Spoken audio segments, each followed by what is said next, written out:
पुण्यामध्ये आल्यासारखं वाटू द्या. तुम्ही मध्ये तिकडे ते आनंद घेता.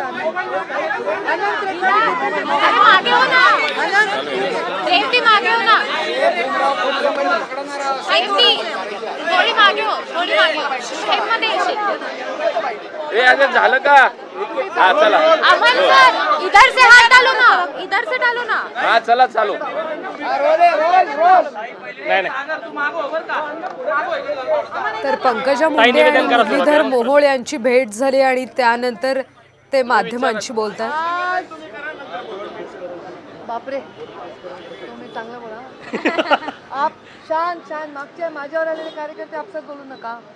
नमस्कार सर्व पुण्यात आलेल्या सर्व माध्यमांना माझा नमस्कार. मी लोकसभेच्या निवडणुकीच्या निमित्ताने लोकसभेची उमेदवार म्हणून बीड जिल्ह्याकडे जात आहे. बीड जिल्ह्यामध्ये जात असताना रस्त्यामध्ये येणाऱ्या प्रत्येक मतदारसंघात म्हणजे पुणे तिथे काय होणे, कारण पुणे हे पुण्यनगरी ही आपली सांस्कृतिक राजधानी, शैक्षणिक राजधानी महाराष्ट्राची आहे. आणि या पुण्याचा उमेदवार माझ्या युवा मोर्चातील माझे सहकारी मुंडे साहेबांच्या अत्यंत जवळचे मुरली मोहोळ आहेत, म्हणून मी त्यांना शुभेच्छा देण्यासाठी खास आलेली आहे. यानंतर मी नगरमध्ये जाणार आहे.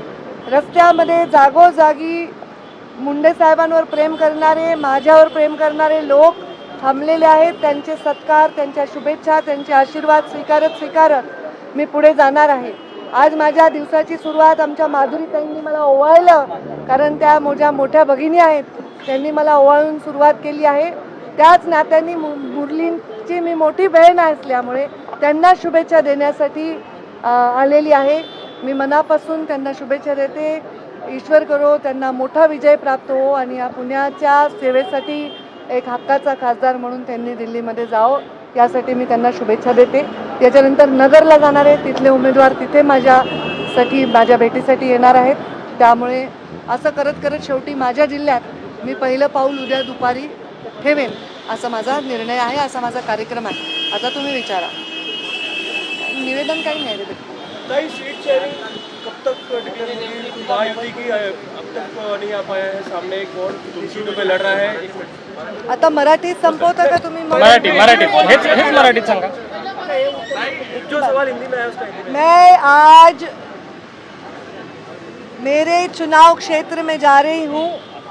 लोकसभा की उम्मीदवार के नाते मैं अपने चुनाव क्षेत्र में जाते हुए जो भी चुनाव क्षेत्र मैं क्रॉस करने जा रही हूँ वहाँ के उम्मीदवारों को शुभकामनाएं और नाते से बड़ी बहन होने के नाते शुभ आशीर्वाद देने मैं आज पुण्य नगरी में आई हूँ. मुरली मोहोळ इन्होंने मेरे साथ युवा मोर्चा में साथ में हमने काम किया है.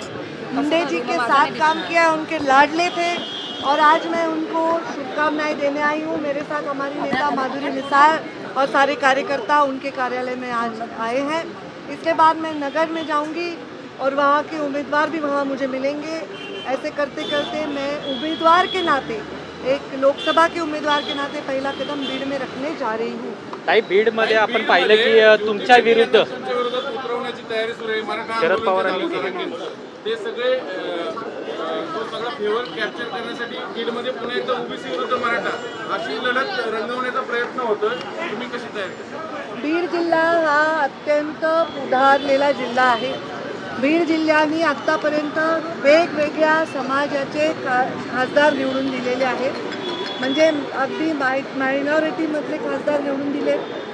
वोट बँकचं पॉलिटिक्स बाहेरून बघणाऱ्याला जरी वाटलं तरी बीड जिल्ह्याच्या विकासाच्या दृष्टीने मतदान करत असतो.